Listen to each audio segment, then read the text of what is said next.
welcome to today's video where we're going to talk about He's All That, the new Netflix movie, and She's All That, the old version of this movie. Netflix decided to make this remake of this 90s film that a lot of people have seen and enjoyed quite a bit. I know that people kind of expected His All That to be really bad, mostly because of the reputation of movies that have employed Musical.ly stars, TikTok stars, sometimes YouTube stars as their lead. Usually those movies don't do really well, at the very least in terms of critical response. I watched both movies again. I watched them on the same day, one after the other. I have checked the critical response for both of them, and I'm gonna tell you that even though we kind of remember this movie being great, the old one, it actually has a 40% rating on Rotten Tomatoes, and this new one, He's All That, has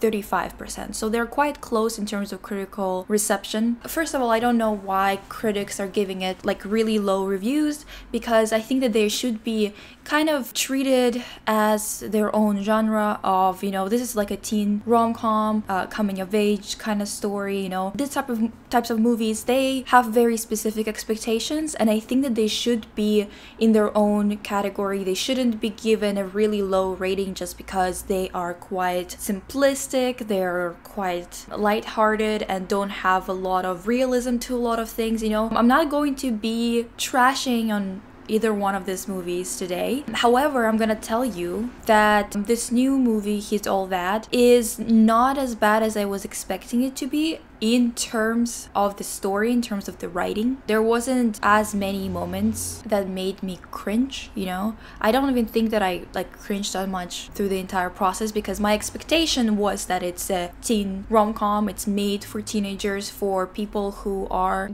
younger than me, I'm expecting this type of thing, and I don't think that there's anything wrong with having something lighthearted and funny and a little bit unrealistic happening on the screen. This specific video that I'm making today is about why the old version makes you feel like it's better than the new version, when in reality they have a lot of similarities in terms of the writing and in terms of the execution, and it's mostly about the visuals. That's what we're going to be talking about today. We're going to touch on the styling, obviously. We're going to compare and contrast, and we're also going to talk about direction and a bunch of other details of the production that kind of made it look worse than the first one in terms of visuals.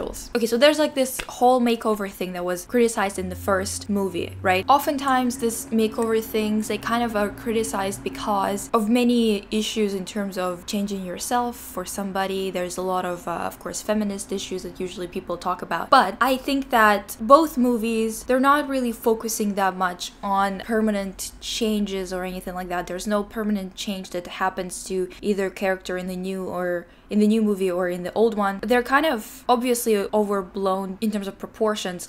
You think that Lainey, for example, is changed so much because of her new outfit or whatever, but in reality we all know that she was hot before she took her glasses off, you know what I mean? However, I think that regardless of whether the character was hot before this transformation, I think that all of us kind of know that in these places that are very juvenile and obsessed with social statuses and stuff like that, like places like high schools, there's a lot of people who are technically hot who wouldn't be seen as popular and stuff like that because of some arbitrary reasons of who they're associated with and stuff like that. So we're all familiar with this thing that it's not that you are actually ugly or something and that's why you're not popular or something like that. It's a very complicated system of silliness. It's silly. And it's complicated only because it's not actually working in the simple terms of if you're this, you're in this group or whatever. It's obviously presented in this type of way in both movies, that there's popular people, unpopular people or whatever. The second one doesn't lean into that as much as the first one. It's all because it is the easiest way to establish characters and the easiest way to make you understand what's going on the screen. Definitely not something that you would expect from a sophisticated movie or anything anything like that. But these movies are not about sophistication, so I'm not expecting them to give me any realism in this department. Another thing is that I'm pretty sure a lot of you are familiar with the original, and I'm gonna tell you that this new version, there's some qualms that I have with the dialogue here and there, and I'm gonna tell you that the original also has problems with dialogue here and there, and I'm not going to deduct points for that. Another thing is the mom of the main character that's played by Addison Rae is not old enough. She seems to be a bit too young to be a mom of Addison, you know? So in the new movie, too many sponsorships. You're gonna notice it over and over and over again. It's quite annoying. Like it starts to get on your nerves at some point. That point for me was quite early on. Another thing that I'm gonna tell you about this new movie that is not that good is the dance break. The dance break is not good, not because it's so much worse than the one in the first movie. In the first movie, I couldn't even watch through the entire thing. It was so long, I skipped portions of it. But I would say that the thing that peeves me the most about choreographies in American movies is how uncoordinated they are, how poorly choreographed they are, and the execution is always just all over the place. You can't have multiple people doing the same choreography and have them all have different approaches to it, to the point where the choreography looks like it's not even, like they don't know what choreography they're supposed to be doing. They're not in sync. They don't have the same angles of the movements. If your hand is supposed to be like this, perpendicular to your body, I don't want to be seeing this. I don't want to be seeing that. It's just a nightmare to watch. To be honest, every time I see it, I'm like, cut down on the individuality, because you're in a group. You're supposed to look good with the group, get the formations right and get the angles right, or I don't want to see it. That's one of the things that is gonna piss you off. If you ever feel cringed out by choreography, you're gonna hate it. If you are someone who likes choreographies but you have problems with sloppy choreography, you're gonna hate it. So that part, don't care for it, don't like it. But I think that I also didn't really care for it or liked it in the first one, so I'm not gonna deduct any points based on that, you know? I also think that they did this whole choreography part to pay an homage to the first movie. That's that on that, you know? So let's start with some of the things that I'm gonna say about the setting. The setting, the camera work, color correction, and other things like that. One of the things with this new version that's different to compare to the old version is of course the camera work in terms of the quality of the image. So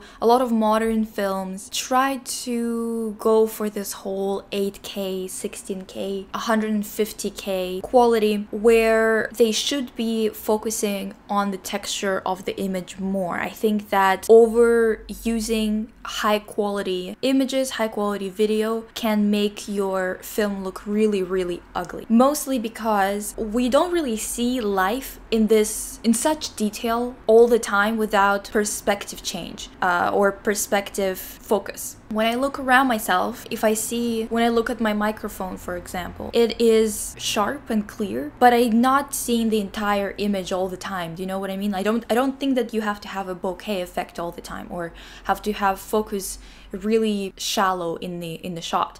What I mean by that is that film with a filter or something, make it just have a little bit of personality, because digital cameras, digital lenses, digital film is extremely lifeless if you don't try to give it a little bit more personality, either with lenses, with filters, or with lighting. The lighting is also just lifeless in this movie, and you have to adjust with the times. I know that it's not that you have to make something not crisp. It can be crisp, but just have a bit of a filter so at least it doesn't like hurt my eye to look at it, because it's just so outrageously sharp. It's like they had sharpness, you know, like all the way up or something like that. And that's the problem of a lot of modern films. It's not the problem with this film specifically, but that's why when you're watching the old one, it might seem like it's just nicer to look at, because it has this warmth. It has this nice texture to it. Like, for example, this image. It's not like it's not a good quality image, but it has some life to it. Do you know what I mean? And you have to kind of, I don't know, think about that the same way as you have to think about the colors that are in the shot and the color correction, right?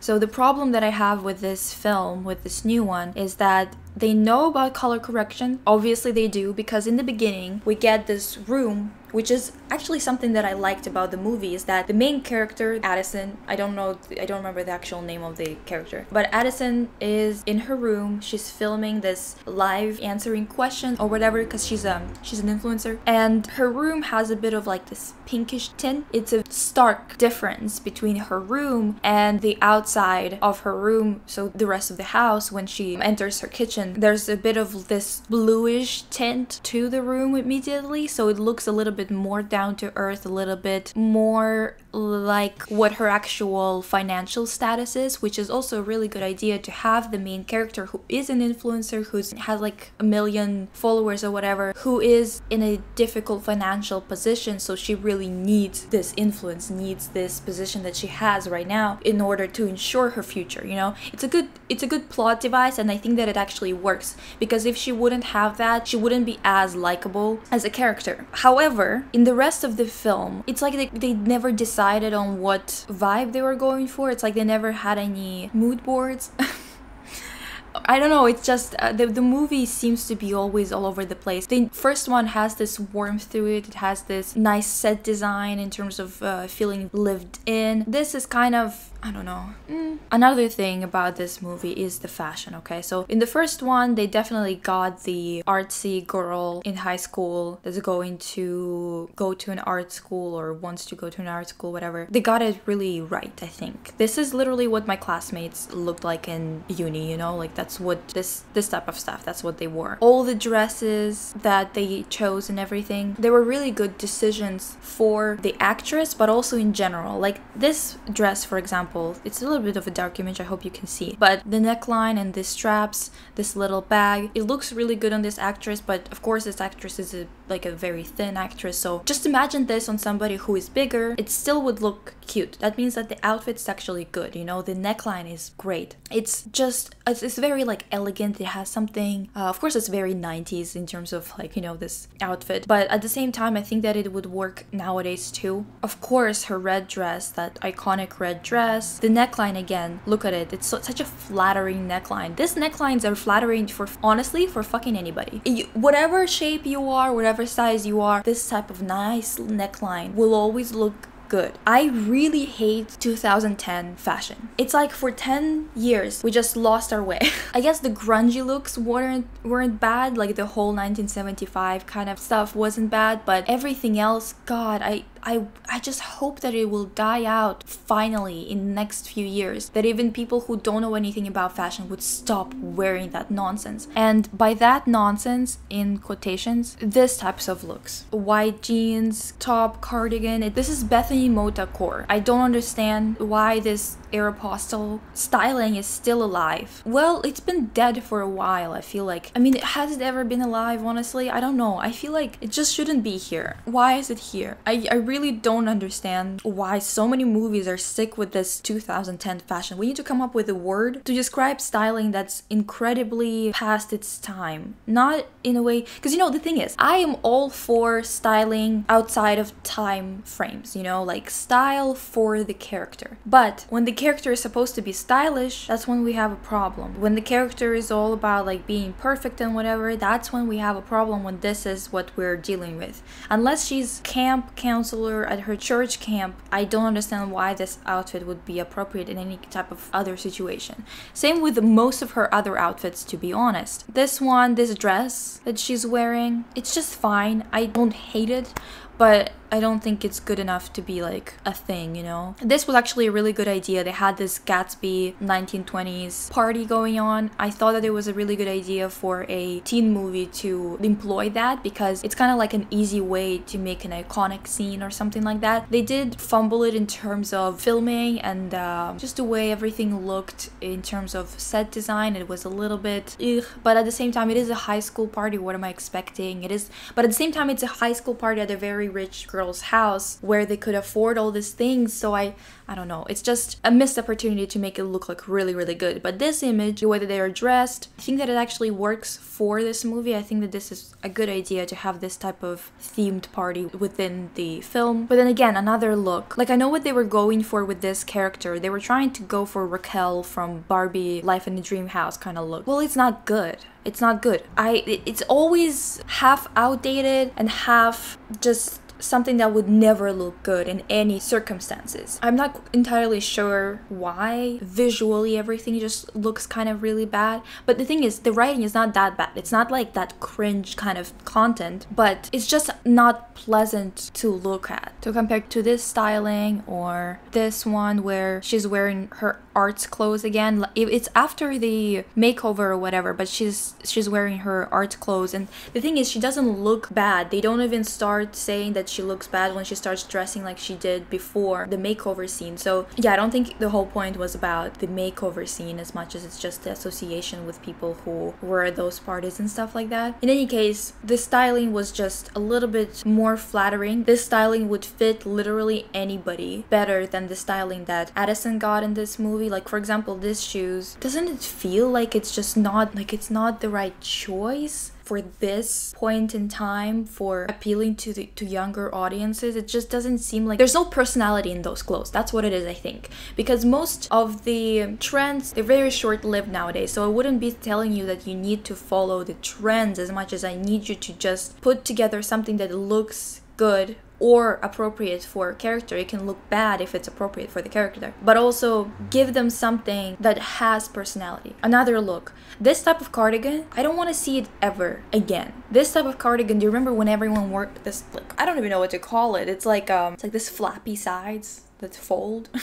God knows how to explain it, but you can see it in the image if you... Can you see it? Anyway, look at the image. It's kind of what I'm talking about. This type of cardigans, I want them all burned. I don't know why, but I don't think that there's any era, any world where this cardigan looks cute. I just have a personal vendetta against them, to be honest. Oh my god, also the set design. Let's talk about the set design, because this is the set design of the first scene, the opening scene. This is Addison's bedroom. So it's supposed to be like this perfect bedroom that everyone wants, because she's like the perfect girl who's living the perfect life. She's that girl, you know, that people are talking about recently, like, be that girl. Yeah, she's that girl. So why is there a sign in her room that says never let go of your dreams? This is so Bethany Modacore. Are we in 2012 again? Did we rewind time like 10 years back? You can't be serious. Like, that's the thing that I just don't understand. It's like, it's better to just not... Whose Midwestern mother designed this movie? Designed these sets for this movie, because I just don't understand what the hell is going on. There's another sign in the kitchen too, but at least in the kitchen it's like, well, maybe her mom put it there, you know, whatever. But in her room, what is that? Like, no. A plaque that says something like never let go of your dreams, in that font too. Oh, that font.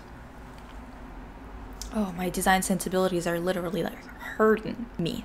They're telling me not to look at that image ever again in my life. And the last thing that I'm going to talk about is the last dress, the dress that I didn't like. I just hate these types of necklines. I hate the sheer nude detailing when they're trying to pretend like there's nothing there, as if there's no material here or whatever. I hate that so much for some reason. It's just always pissing me off whenever I see it in garments. I'm like, what is this? Get it out of there. It doesn't look like it's not there. It doesn't look nude. It doesn't look like your body, and it's pissing me off. Also, this neckline, the way that it's kind of like cut and everything, is also one of those dresses that I just can't come up with a place or time where this type of neckline and this type of dress would be cute. I know this might be a controversial opinion, because it's just like, how do I even explain that? It's like a Fashion Nova wedding dress, like wedding guest dress. Just don't wear those necklines. They don't suit anybody. I did like that they used red for one of her dresses. I just wish that they used a better neckline. A few other points that I want to say about the movie. It was a good idea to use the live, like having her be on live when she discovers that her boyfriend is cheating on her. It is quite humiliating. It makes sense that, like, the whole idea of her going viral because of people being like she was in so much distress, she looked ugly or whatever, like this whole thing makes quite a bit of sense. I don't think that they, like, you know, botched it too much. Also, there were a couple of good jokes. The bad thing about it was the music. The music was really, really bad. And also of the same kind of like tone and era as the styling, like music and styling. If there's a version of synesthesia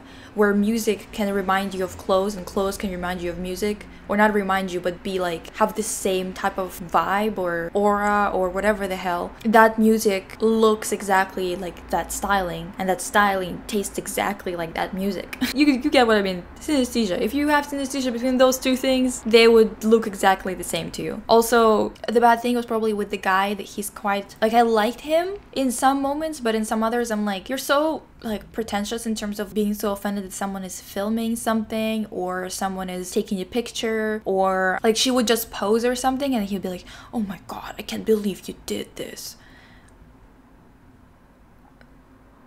Who cares? This is not, again, not 2010s when we were always talking about how like shallow it is to take a picture. Like, who cares? I don't understand. It's such a shallow conversation. I feel like people who bring that up always think that they're so smart. There's a lot of annoying things about people like that, and I feel like this is her job, for example. She needs to do this to make money to go to university, and for some reason he's, oh, how dare you do this? It's a job. What are you pissed about? Do you know what I mean? Anyway, this new movie wasn't bad. It wasn't, I think that it's better than The Kissing Booth. I really couldn't get through Kissing Booth. It was really pissing me off. It's short, lighthearted. If you're quite young and you enjoy this type of movies, you're probably gonna like this. The only issue that I have with it is it's visually unappealing. That's about it. Anyway, thank you for watching, and I'll see you next time. Bye!